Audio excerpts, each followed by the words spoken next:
Ating unang balita, sa gitna ng patuloy na pagulan at pagbaha, dulot ng habagat, hindi tumitigil ang Eastern Police District sa pagbibigay ng tulong at suporta sa mga apektadong residente sa kanilang nasasakupan. Magbabalita dyan si Patrol Woman Jenny May Dolor.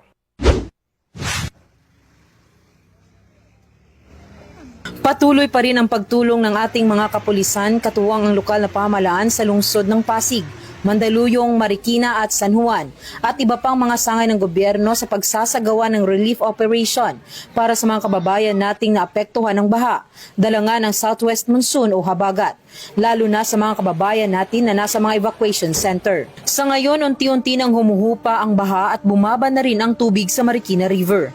Mula 3rd alarm noong Martes, bumaba na ito sa 1st alarm. Subalit patuloy pa rin ang pagbabantay sa lagay ng panahon dahil sa pabugso-bugsong ulan na posibleng magpapataas ulit ng mga tubig sa ilog. Ang ating mga kapulisan naman dito sa buong Metro East ay patuloy sa pagsasagawa ng seguridad.